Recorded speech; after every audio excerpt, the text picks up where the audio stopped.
never fails me on my day.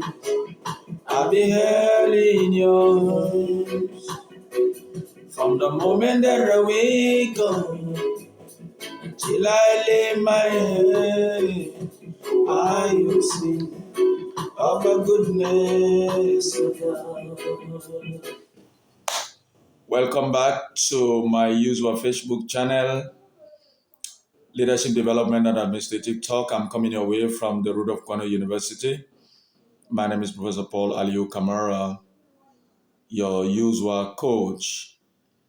I hope you enjoyed our last video posted on organizational development, and we looked at change management, and we dealt with the introductory part of our previous video, and which I'm sure you have learned a lot from it. Don't forget to subscribe on our video channel. Look at the click button that says subscribe. You subscribe and you forward to many people that can learn from this channel. I'm coming your way again today with part 2 of that same subject of organizational development. And today we shall be looking at very interesting part which has to do with core values and change agent. Let's start right away from here. And once more, my name is Professor Paul Allieu Kamara. I'm coming away from the Rudolph Cornell University. Of course, Rudolph Cornell University is an accredited university of the International Association for Quality Assurance in Higher Education in the United States, and also the Higher Commission of Quality Education in the United States.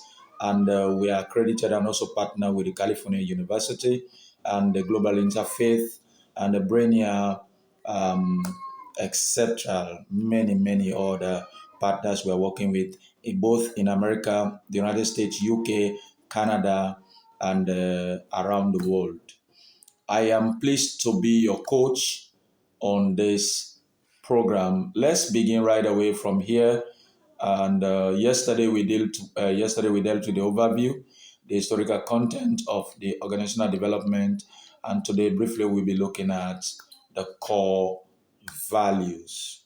Don't forget to subscribe as we continue.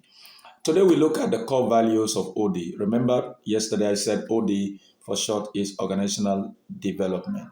Now, what are these core values that you and I will be looking at today? Underlining the development or organizational development is said to be one by psychological investigation that organizational development are more of humanistic values, according to Marguerite's area in 1972. And they articulated the humanistic value of OD under the following subheadings that I will be sharing with you. One of them, it said, is providing opportunity for people to function as human beings rather than as resources in the productive process. So it said that we should be able to make a difference between commodities and people. Humans are people. They are not resources. They are not machine. They are not capital investment. Number two, it provides opportunity for each organization member as well as for the organization itself to develop to their full potential. And number three, seeking to increase the effectiveness of the organization in terms of all of its goals.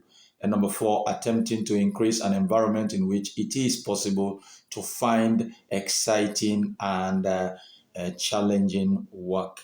And number five, it provides or providing opportunity for people in organization to influence the way in which they relate to work, the organization, and the environment. And the number six, we look at treating each human being as a person with a complex set of needs, all of which are important to their work and their life. Of course, we know the basic concept of human needs. I know some of us who have done economics, we know what those needs were. And we building on this in addition to three more things that are very much paramount on this process. One of them, in separate concept from change effort, is known to be one operation management, two training and development, and number three technology or technological innovation. And also, the number two set of objectives are looking at one, increasing the level of interpersonal trust and among employees. And number two, to increase employees' level of satisfaction and commitment.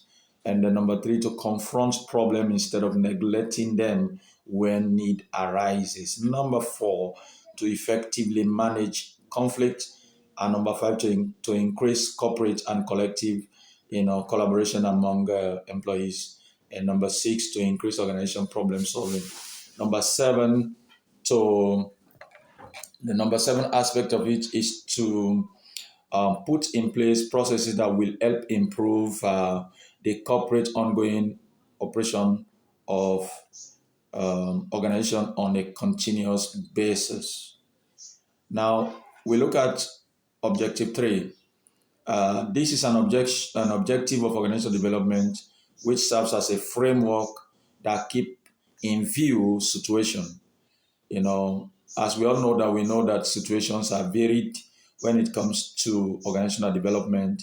We can't use one situation for another. So there are several situations, in different aspects. So we look at those ones in the following. Number one, making individual in the organization aware of the vision of the organization. That is to say, organizational development help in making employees align with the vision of the organization. Number two, we're encouraging employees to solve problems instead of avoiding them and to say, vis-a-vis, this is not my problem. No. Number three, we looked at the area of strengthening their interpersonal trust, cooperation, and communication for the successful achievement of the organizations. And number four, we talk about encouraging individuals to participate in the process of planning, thus making them feel responsible for the implementation of the plan. Because once they are participating in the development of the plan, they will tend to own the plan and tend to own the activities which is accounted as part of their making. And number five, creating a work atmosphere or a working atmosphere which gives an encouragement to the worker and to give them the zeal to participate enthusiastically in the process. Number six, replacing formal lines of authority with personal knowledge and skills. Number seven, you're looking at repairing members to align or preparing members to align with the change and to break the stereotyping. I spoke about stereotyping, which will be another topic for another teaching. That's also another detailed aspect of um, organizational development. Number eight, creating an environment of trust so that employee will willingly accept change.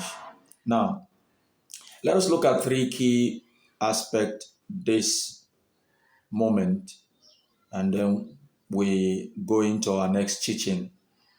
We want to talk about some key issues in organization development. And what are these issues? They are typical and very important to organization development. And one of them is called change agent. Change agent.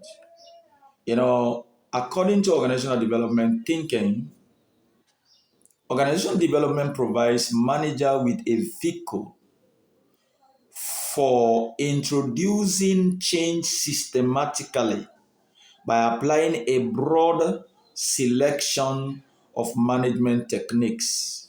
This in turn leads to greater personal, group, and organizational effectiveness. And one of them is said to be the change agent. Now, what kind of change agent are we talking about here? We talk about someone that has the technique, the psychology to understand the behavior.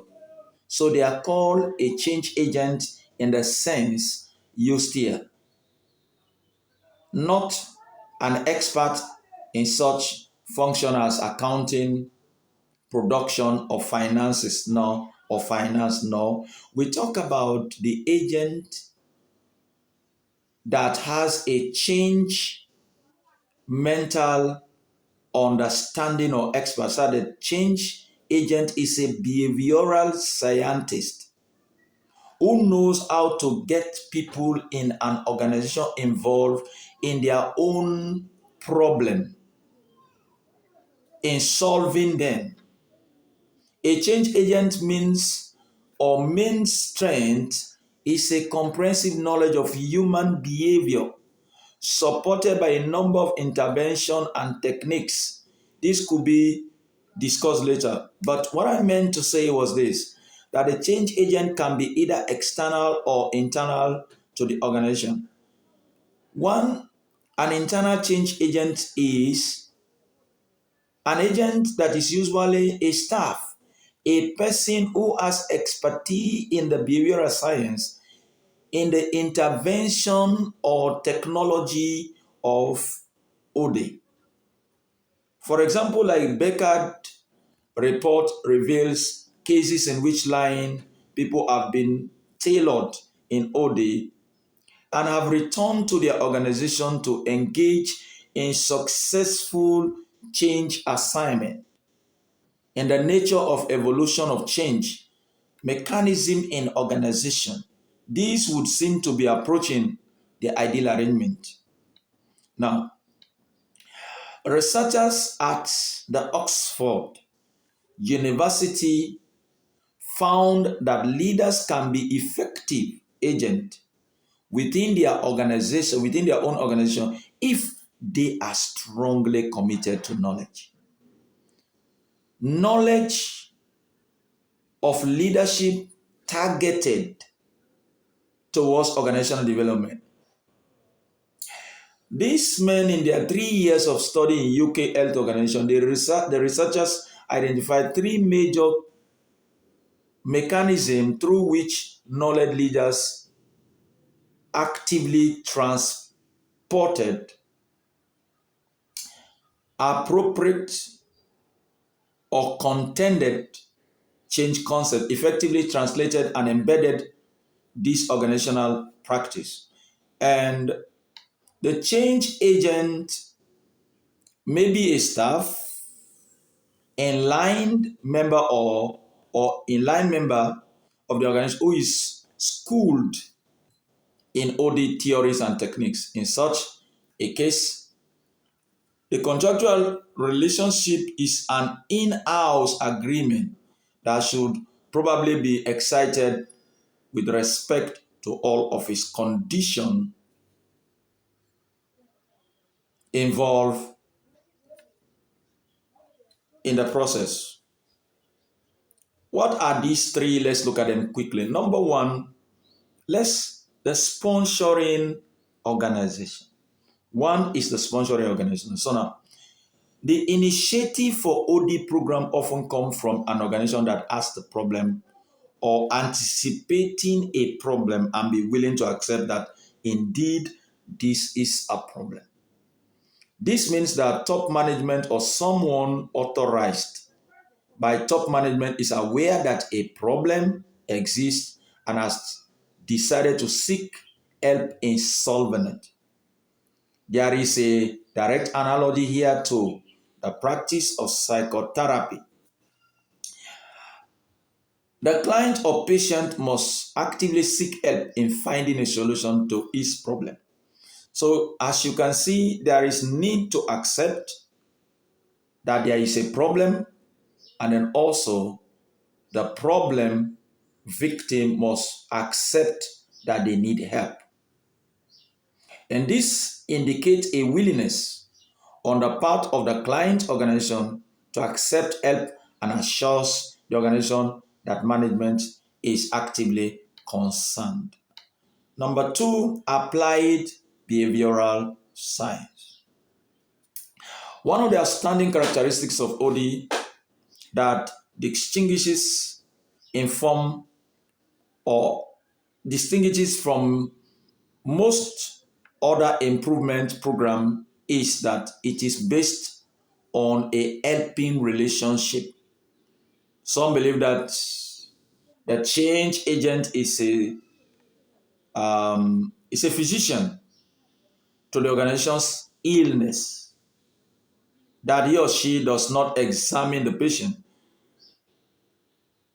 or make a diagnosis and write a prescription, nor does he or she trying to teach organization members a new inventory of knowledge, which they then transfer to the job situation using theories and method drawn from such behavioral science as industrial or organizational psychology, industrial sociology, communication, cultural anthropologies, and administrative theory, or organizational behavior, or economics or political science.